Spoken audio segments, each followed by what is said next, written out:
उधर निशा दहिया और उसके भाई की हत्या के मामले में मुख्य आरोपी की तलाश में क्राइम ब्रांच ने कई ठिकानों पर छापेमारी की। कोच पवन के ऊपर 1 लाख रुपए के इनाम का ऐलान भी हुआ। पोस्टमार्टम रिपोर्ट के मुताबिक पवन ने निशा को 4 गोलियां मारी, जबकि उसके भाई सूरज को 3 गोलियां लगी थी। निशा की मां की हालत अब भी नाजुक बनी हुई है।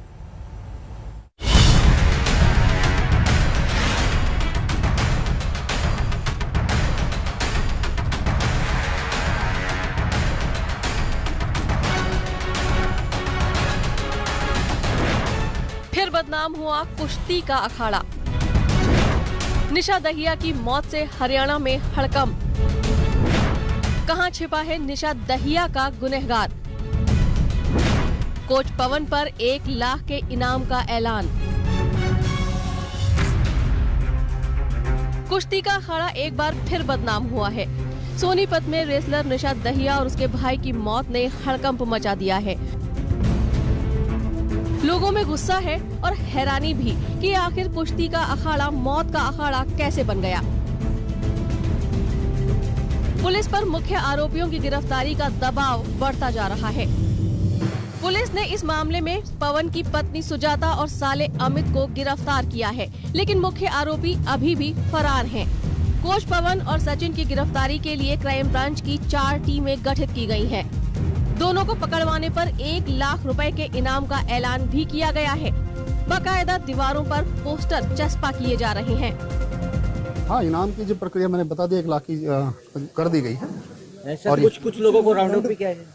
देखिए, ये अभी इन्वेस्टिगेशन का पहलू है, इसके बारे में ज्यादा मैं नहीं बोल सकता। कुछ एक दो लोगों को इसमें राउंड अप किया गया है। कुछ देखो, ये अभी इन्वेस्टिगेशन का मैटर है, इसके बारे में ज्यादा कुछ अभी नहीं बोल सकता। कितनी टीमें बनाई गई हैं? 4 टीमें बनाई गई।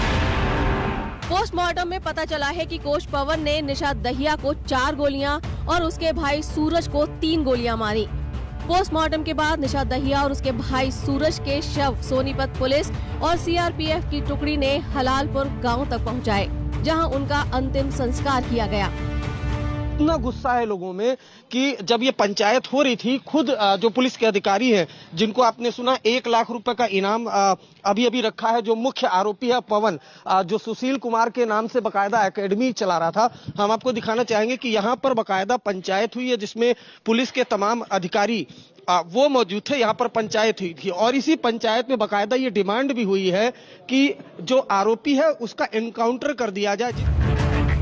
जूनियर रेसलर निशा दहिया हलालपुर गांव में स्थित सुशील कुमार एकेडमी में कुश्ती की प्रैक्टिस करती थी। 10 नवंबर की दोपहर पवन ने निशा और उसके 18 साल के भाई सूरज को गोलियों से भून दिया। इतना ही नहीं, मां को भी निशाना बनाया गया, जिसकी हालत काफी नाजुक बनी हुई है।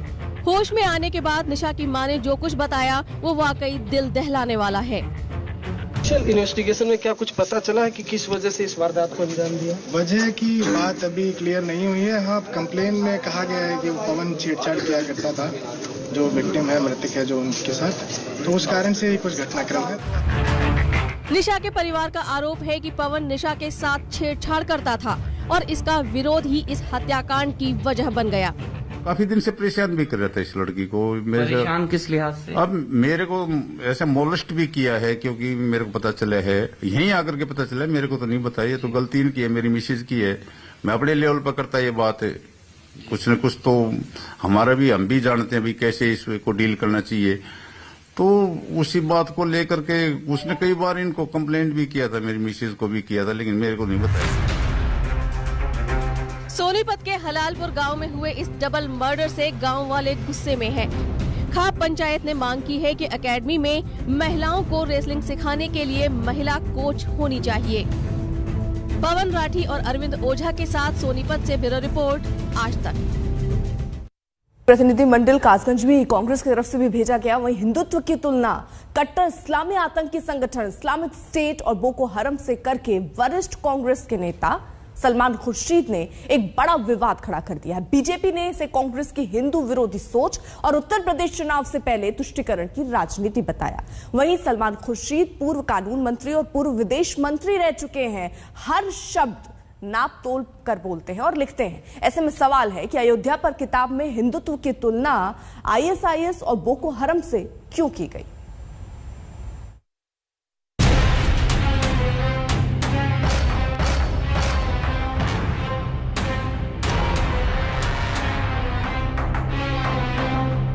हिंदुत्व आईएसआईएस और बोको हराम जैसा है।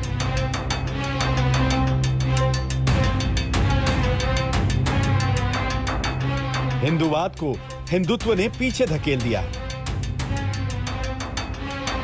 हिंदुत्व का इस्तेमाल राजनीतिक फायदे के लिए होता है।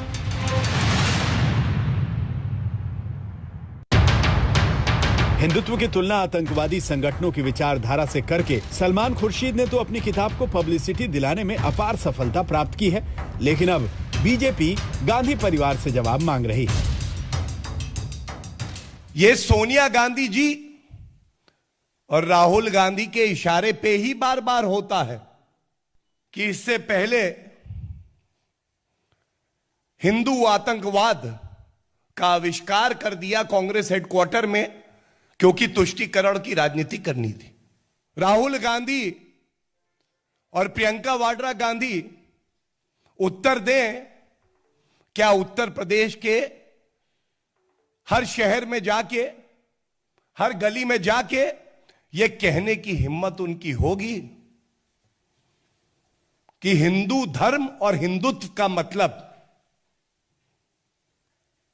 आईसिस और बोको हरम की विचारधारा है। इस किताब पर विवाद का जो राजनीतिक तूफान उठा है, उसने प्रियंका गांधी और राहुल गांधी पर भी हिंदुत्व से जुड़े सवाल उठाए हैं। यूपी में प्रियंका गांधी मंदिर मंदिर घूम रही हैं। रैलियों में संबोधन की शुरुआत दुर्गा सप्तशती के श्लोकों से करती दिख रही है। ये हिंदुत्व का राजनीतिक इस्तेमाल है या नहीं? या देवी सर्वभूतेषु शक्ति रूपेण संस्थिता नमस्तस्यै नमस्तस्यै नमस्तस्यै नमो नमः। रैलियों में राहुल गांधी खुद को जनेऊधारी ब्राह्मण के तौर पर पहचाने जाने को आतुर दिखते हैं। मंदिरों में मत्था टेकते हैं। ये हिंदुत्व का राजनीतिक इस्तेमाल है या नहीं?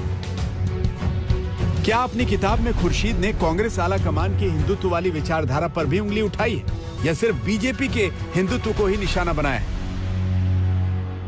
आप के निशाने पे और कोई नहीं, देश का बहुसंख्यक, देश की आन बान शान हिंदू समाज है। आप अपनी चुप्पी तोड़ के कहें कि ये नेता जो कहते हैं ये गलत है, ये कांग्रेस पार्टी की विचारधारा नहीं है। हिंदुओं की भावनाओं को नहीं, भारत की आत्मा को भी गहरी ठेस पहुंचाती है। ये बहुत गहरी साजिश है कांग्रेस पार्टी द्वारा। कांग्रेस पार्टी एक मकड़ी की तरह हिंदुओं के खिलाफ नफरत का जाल बुन रही है। सवाल तो किताब के लॉन्च की टाइमिंग पर भी है, क्योंकि कुछ ही महीनों में उत्तर प्रदेश में चुनाव है और इस बार बीजेपी का पूरा फोकस राम मंदिर निर्माण पर है। ऐसे में सलमान खुर्शीद की किताब का मकसद क्या है?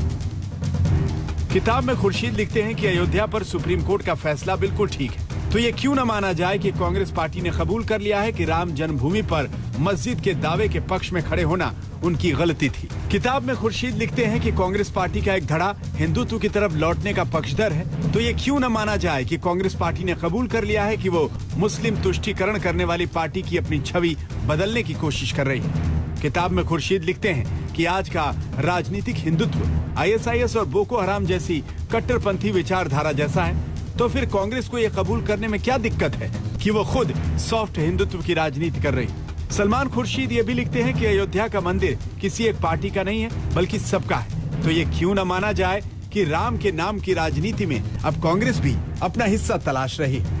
सलमान खुर्शीद के विचार ही अगर कांग्रेस पार्टी के विचार हैं, तो इसका मतलब कांग्रेस ने भी कबूल कर लिया है कि यूपी चुनाव में श्री राम का नाम और हिंदुत्व का विचार, यही दो चीजें राजनीति की खेवनहार है। लेकिन कंफ्यूजन ये है कि कांग्रेस को हिंदुत्व की राजनीति भी करनी है और हिंदुत्व को टारगेट भी करना है। हिंदुत्व का हिंदू धर्म से कोई लेना देना नहीं है, सनातनी परंपराओं से कोई लेना देना नहीं है, और ये मूल सनातनी परंपराओं और विचारधाराओं के ठीक विपरीत है। सावरकर जी को जिन्होंने कि हिंदुत्व को, हिंदू आइडेंटिटी को इस्टेब्लिश करने के लिए उन्होंने हिंदुत्व का शब्द वे लाए, और उसके कारण लोगों में भ्रम फैल गया।